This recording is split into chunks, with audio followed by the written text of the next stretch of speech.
우리 찬송가 67장 같이 부르시겠습니다. 67장 영광의 왕께 다 경배하며 그 크신 사랑 늘 찬송하라. 67장 찬송입니다. 영광의 왕께 다 경배하며 그 크신 사랑 늘 찬송하라. 옛부터 영원히 참 방패시니 그 영광의 주를 다 찬송하라. 능력과 은혜 다 찬송하라. 그 옷은 햇빛 그 집은 궁창 그 누레 소리로 준호하시고 폭풍의 날개로 달려가신다. 저 아름답고 놀라운 일이 가득한 이 땅 다 주의 조화 그 힘찬 명령에 더 잡히나니 저 푸른 바다는 옷자락이라. 제일 그릇같이 연약한 인생 주 의지하여 늘 강건하리. 온 백성 지으신 만왕이시니 그 자비 영원히 변함없소라.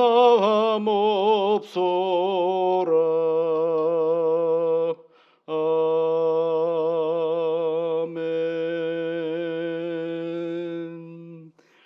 존귀하신 아버지 하나님, 오늘도 우리에게 눈을 떠 새날을 보게 하여 주시니 감사를 드립니다. 이 새벽은 아직도 어둠의 시간입니다. 성령 하나님, 눈이 밝게 떠서 세상을 바라볼 때에 하나님 어떤 사물을 바라보든지 모든 것이 하나님의 창조의 시간 속에 있음을 잊지 않는 저희들 되게 도와주시옵소서. 우리가 눈을 떠 바라볼 때에 분명함이 무엇인지를 알게 하여 주시고 하나님의 섭리와 은혜를 바라보며 나아갈 수 있는 눈을 저희들이 열게 하여 주시옵소서. 존귀하신 아버지 하나님, 우리가 우리의 인생을 살아가는 듯 수고하고 애쓰고 노력하지만 결국은 하나님의 우리의 손길을 붙잡으시고 이끌으셔야만이 모든 일들이 하나님의 뜻 안에서 기쁨이 되고 감사가 된다라는 사실을 명명백백하게 바라보며 나아가는 새 하루가 되게 이끌어 주시옵소서. 사랑하는 주의 자녀들이 하나님 앞에 간구합니다. 복이 되게 하시고 능력이 되어 하나님의 섭리를 우리의 눈으로 확인하며 살아가는 귀한 날 되게 이끌어 주시옵소서. 예수님 이름으로 기도하옵나이다. 아멘. 욥기 41장 말씀입니다. 욥기 41장 1절부터 34절까지 함께 같이 읽겠습니다. 내가 낚시로 리와 야단을 끌어낼 수 있겠느냐? 노끈으로 그 혀를 맬 수 있겠느냐? 너는 밧줄로 그 코를 꿰 수 있겠느냐? 갈고리로 그 아가미를 꿰 수 있겠느냐? 그것이 어찌 내게 계속하여 간청하겠느냐? 부드럽게 내게 말하겠느냐? 어찌 그것이 너와 계약을 맺고 너는 그를 영원히 종으로 삼겠느냐? 내가 어찌 그것을 새를 가지고 놀듯 하겠으며 내 여종들을 위하여 그것을 메어 두겠느냐? 어찌 장사꾼들이 그것을 놓고 거래하겠으며 상인들이 그것을 나누어 가지겠느냐? 내가 능히 많은 창으로 그 가죽을 찌르거나 작사를 그 머리에 꽂을 수 있겠느냐? 내 손을 그것에서 얹어보라. 다시는 싸울 생각을 못하리라. 참으로 잡으려는 그의 희망은 헛된 것이니라. 그것의 모습을 보기만 해도 그는 기가 꺾이리라. 아무도 그것을 격동시킬 만큼 담대하지 못하거든 누가 내게 감히 대항할 수 있겠느냐. 누가 먼저 내게 주고 나로 말하여금 갚게 하겠느냐. 온 천하에 있는 것이 다 내 것이니라. 내가 그것의 지체와 그것의 큰 용맹과 늠름한 체구에 대하여 잠잠하지 아니하리라. 누가 그것의 겉가죽을 벗기겠으며 그것에게 겹재기를 멀릴 수 있겠느냐. 누가 그것의 턱을 벌릴 수 있겠느냐. 그의 둥근 이틀은 심히 두렵구나. 그의 즐비한 비늘은 그의 자랑이로구나. 튼튼하게 봉인하듯이 닫혀 있구나. 그것들이 서로 달라붙어 있어 바람이 그 사이로 지나가지 못하는구나. 서로 이어져 붙였으니 능히 나눌 수도 없구나. 그것이 재채기를 한즉 빛을 발하고 그것의 눈은 새벽의 눈꽃 불빛 같으며 그것의 입에서는 횃불이 나오고 불꽃이 튀어나오며 그것의 콧구멍에서는 연기가 나오니 마치 갈대를 태울 때의 솥이 끓는 것과 같구나. 그의 입김은 숯불을 지피며 그의 입은 불기를 뿜는구나. 그것의 힘은 그의 목덜미에 있으니 그 앞에서는 절망만 감돌 뿐이로구나. 그것의 살껍질은 서로 밀착되어 탄탄하며 움직이지 않는구나. 그것의 가슴은 돌처럼 튼튼하며 뱃돌 아래짝같이 튼튼하구나. 그것이 일어나면 용사라도 두려워하며 달아나리라. 칼이 그에게 꽂혀도 소용이 없고 창이나 투창이나 화살촉도 꽂히지 못하는구나. 그것이 쇠를 지푸라기 같이 노슬 썩을 나무같이 여기니 화살이라도 그것을 물리치지 못하겠고 물맷돌도 그것에게는 겨같이 되는구나. 그것은 몽둥이도 지푸라기 같이 여기고 창이 날아오는 소리를 우습게 여기며 그것의 아래쪽에는 날카로운 토기 조각 같은 것이 달려 있고 그것이 지나갈 때는 진흙바닥에 도리깨로 친 자국을 남기는구나. 깊은 물을 솥에 끓음 같게 하며 바다를 기름병같이 다루는구나. 그것의 뒤에는 빛나는 물줄기가 나오니 그는 깊은 바다를 백발로 만드는구나. 세상에는 그것과 비할 것이 없으니 그것은 두려움이 없는 것으로 지음 받았구나. 그것은 모든 높은 자를 내려다보며 모든 교만한 자들에게 군림하는 왕이니라. 아멘. 누구를 얘기하는 걸까요? 이게 누구를? 그죠? 뭐 그것은 이렇게 얘기했죠. 첫 단어가 있죠. 네가 낚시로 리오야단을 끌어낼 수 있겠느냐 이렇게 돼 있죠. 리오야단이라고 돼 있죠. 거기에 1번이라고 되어 있지 않습니까? 1번. 그렇게 저 1번 설명을 보면 악어로 볼 수 있음 이렇게 되어 있어요. 악어로 볼 수 있음. 지난번에 어, 정말 인간이 감당할 수 없는 큰 짐승 베헤못이라는 짐승이 있었어요. 여러분 40장 15절 말씀에 보면 베헤못 거기에는 또 1번 해놓고 뭐라고 돼? 하마로 볼 수 있음 이렇게 돼 있죠. 그러니까 이제 하마로 볼 수 있고 그 다음에 이제 베헤모스 리오야단이라는 그런 거지. 상상의 짐승들입니다. 그런데 인간이 감당할 수 없는 생각할 수 없는 그런 짐승을 얘기하는 것입니다. 근데 특히 이 베헤못은 육지에 사는 겁나는 짐승이라고 한다면 리오야단은 바다에 사는 겁나는 짐승이다라고 이야기를 합니다. 물속에 사는 혼돈과 흑암과 그리고 악을 상징하는 동물입니다. 서양 사람들이 그렇게 생각하는 겁니다. 우리나라에도 상상의 동물이 있지 않습니까? 그것처럼 서양에도 상상하는 동물이 있는데 그것이 리워야단이라는 동물입니다. 리워야단이라는 것은 인간이 감히 건드릴 수 없는 엄청난 무서움을 가지고 있는 동물, 짐승이라고 얘기하는 거죠. 근데 그 얘기를 지금 1절부터 마지막 절까지 리워야단 얘기를 하는 겁니다. 거기 보면 아주 구체적으로 설명을 하죠. 그의 뭐 살결은 어떻고 해가지고 아주 자세하게 설명을 하고 있습니다. 이 리워야단을 성경에 나오는 욥의 이 리워야단이라는 이 단어를 가지고 이 본문을 내용을 비유해서 책을 쓴 철학자가 있는데 토마스 홉스라는 철학자가 리바이어던이라는 그런 책을 썼어요. 리바이어던. 근데 이 책은 그 어떤 뜻을 가지고 있느냐면 당시 이제 국가가 막 팽창하면서 국가의 권력이 세어져 갈 때 그 국가가 나중에는 어떤 역할을 할까를 상상하며 써봤던 그런 책인데요. 이 짐승을 통해 지상의 신으로 행세하는 그러한 것이 이제 이 건드릴 수 없는 힘이 이 리워야단 아니겠어요? 그러니까 이 국가가 국민들이 국가에게 권력을 주었는데 그 국가가 나중에는 그 권력으로 누구를 다스린다라고 생각하느냐면 이제 이 백성들 국민들을 폭력으로 다스릴 가능성이 있다라고 생각하면서 썼던 사람이 이제 토마스 홉스라는 사람이죠. 그래서 철학자들은 이런 책들을 좀 읽어보는 그런 것들을 공부하게 되는 것인데 리워야단을 얘기하고 그 다음에 베헤못을 이야기하는 이유는 뭘까?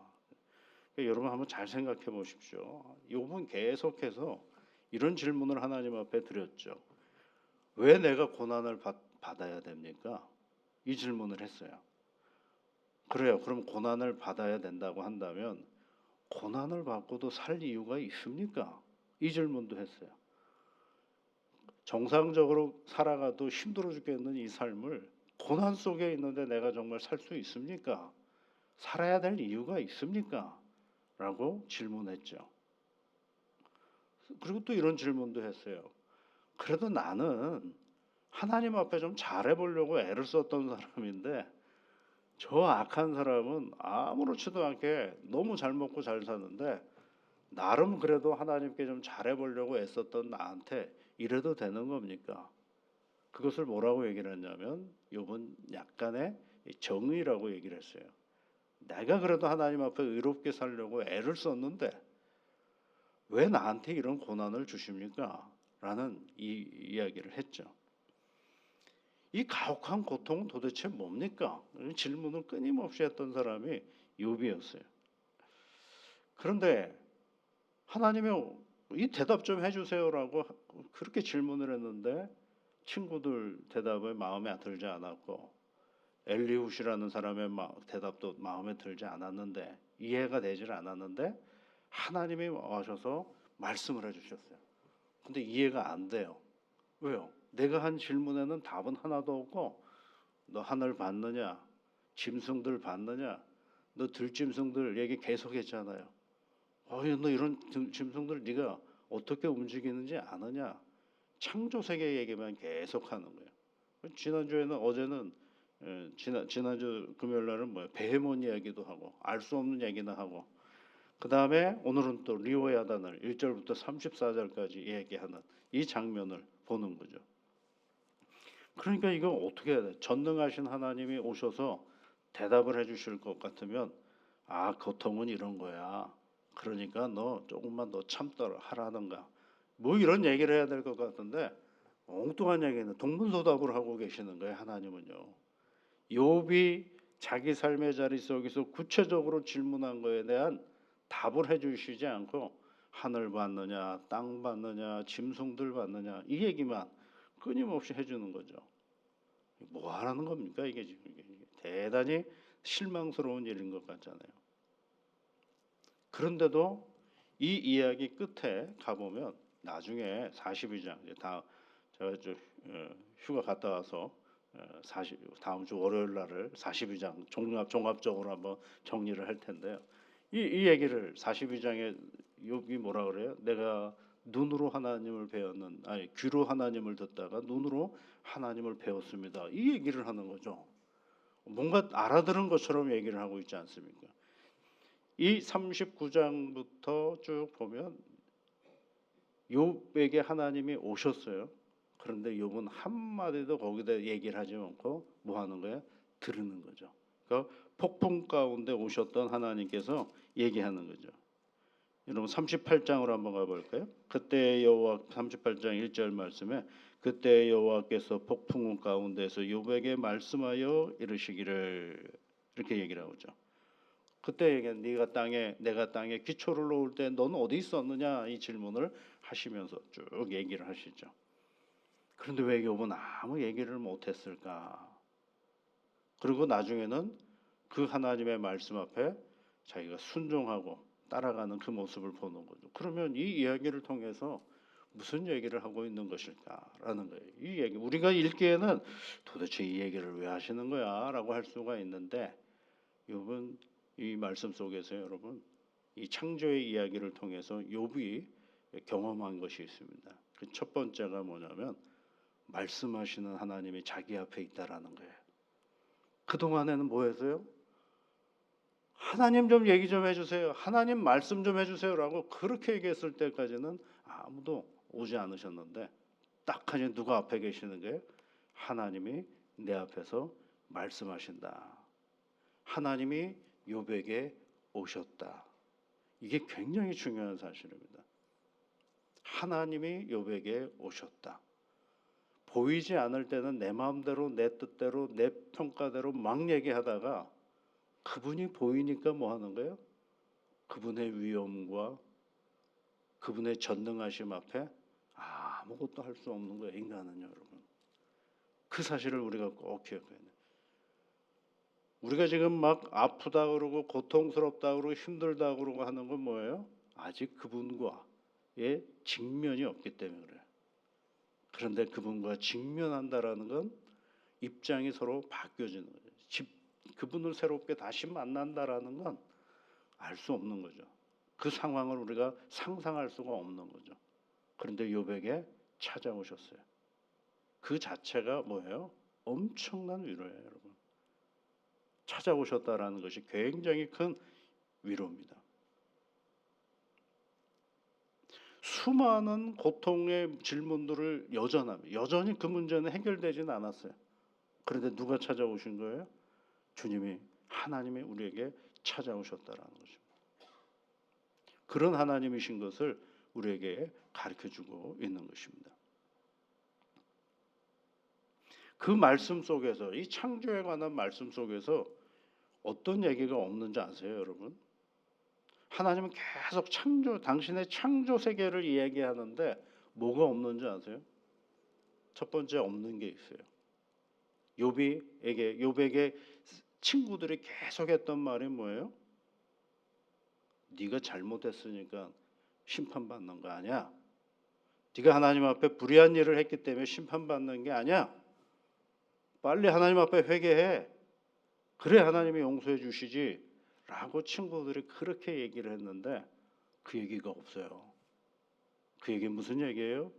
자신의 불의한 행동으로 내가 심판받는 것이, 내가 고통받는 것이 아니구나라는 걸 욥이 아는 거죠. 우리는 보통 뭐라고 얘기해요? 네가 잘못했으니까 그 짓을 당하지, 그 벌을 받지라고 생각하는데 그것이 욥에게는 너무 괴로웠어요. 내가 도대체 하나님 앞에 무슨 죄를 졌을까?